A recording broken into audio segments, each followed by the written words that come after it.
One nation one election ಈಗಾಗಲೇ ಕೇಂದ್ರ ಸಂಪುಟ ಅಸ್ತು ಹೊಂದಿದೆ. ಇವತ್ತೇ ಸಂಸತ್ ಅಧಿವೇಶನದಲ್ಲಿ ಮಸೂದೆ ಮಂಡನೆಯಾಗಲಿದೆ.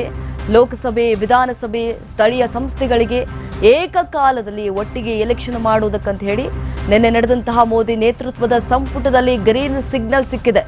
ಸಂಸತ್ತಿನ ಚಳಿಗಾಲದ ಅಧಿವೇಶನದಲ್ಲಿ ಮಂಡಿಸಲು ನಿರ್ಧರಿಸಿದ್ದಾರೆ.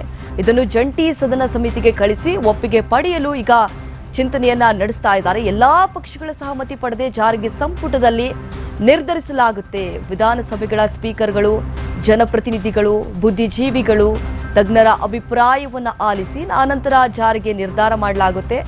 ಸಂವಿಧಾನಕ್ಕೆ 18 ತಿದ್ದುಪಡಿ ತಂದು ಮಸೂದೆಯನ್ನ ಜಾರಿಗೊಳಿಸಲಾಗುತ್ತೆ. 28 ರಾಜ್ಯ, 8 ಕೇಂದ್ರಾಡಳಿತ ಪ್ರದೇಶಗಳ ಪೈಕಿ ಅರ್ಧದಷ್ಟು ಒಪ್ಪಿಗೆ ಬೇಕು. ಈಗಾಗಲೇ ಕೋವಿಂದ ಸಮಿತಿ, ಕಾನೂನು ಆಯೋಗದ ಒಪ್ಪಿಗೆ ಸಿಕ್ಕಿದೆ. ಒನ್ ನೇಷನ್ ಒನ್ ಎಲೆಕ್ಷನ್ಗೆ ವಿಪಕ್ಷಗಳ ತೀವ್ರ ವಿರೋಧವನ್ನ ವ್ಯಕ್ತಪಡಿಸ್ತಾ ಇದ್ದಾರೆ. ನಿನ್ನೆ ನಡೆದಂತಹ ಮೋದಿ ನೇತೃತ್ವದ ಸಂಪುಟದಲ್ಲಿ ಗ್ರೀನ್ ಸಿಗ್ನಲ್ ಸಿಕ್ಕಿದೆ, ಒಪ್ಪಿಗೆಯನ್ನ ಸೂಚಿಸಿದ್ದಾರೆ. ಸಂಸತ್ತಿನ ಚಳಿಗಾಲದ ಅಧಿವೇಶನದಲ್ಲಿ ಈಗ ಮಂಡಿಸಲು ನಿರ್ಧರಿಸಲಾಗಿದೆ. ಇನ್ನು ಜಂಟಿ ಸದನ ಸಮಿತಿಗೆ ಕಳಿಸಿ ಅದನ್ನ ಒಪ್ಪಿಗೆ ಪಡೆಯಲು ಚಿಂತನೆಯನ್ನ ನಡೆಸಿದ್ದಾರೆ. ಎಲ್ಲಾ ಪಕ್ಷಗಳ ಸಮಿತಿ ಸಹಮತಿ ಪಡೆದೇ ಜಾರಿಗೆ ಸಂಪುಟದಲ್ಲಿ ನಿರ್ಧರಿಸಲಾಗುತ್ತೆ. ಒಂದು ದೇಶ ಒಂದು ಎಲೆಕ್ಷನ್ಗೆ ಈಗ ಕೇಂದ್ರ ಸಂಪುಟ ಅಸ್ತು ಹೊಂದಿದೆ. ಇವತ್ತೇ ಸಂಸತ್ ಅಧಿವೇಶನದಲ್ಲಿ ಮಸೂದೆಯನ್ನ ಮಂಡನೆ ಮಾಡಲಾಗುತ್ತೆ.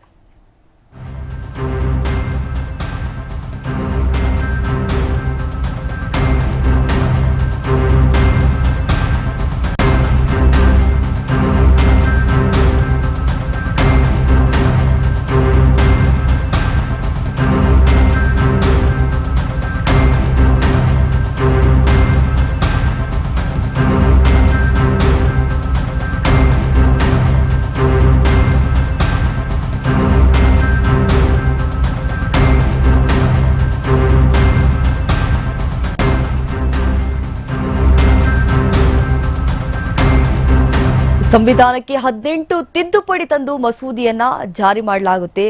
ಒನ್ ನೇಷನ್ ಒನ್ ಎಲೆಕ್ಷನ್ಗೆ ಕೇಂದ್ರ ಸಂಪುಟ ಈಗ ಅಸ್ತು ಹೊಂದಿದೆ. ಇವತ್ತೇ ಸಂಸತ್ ಅಧಿವೇಶನದಲ್ಲಿ ಮಸೂದೆಯನ್ನ ಮಂಡನೆ ಮಾಡಲಾಗುತ್ತೆ. ಲೋಕಸಭೆ, ವಿಧಾನಸಭೆ, ಸ್ಥಳೀಯ ಸಂಸ್ಥೆಗಳಿಗೆ ಏಕಕಾಲದಲ್ಲಿ ಎಲೆಕ್ಷನ್ ನಡೆಸಬೇಕು ಅನ್ನುವಂತಹ ನಿರ್ಧಾರ ಆಗಿದೆ.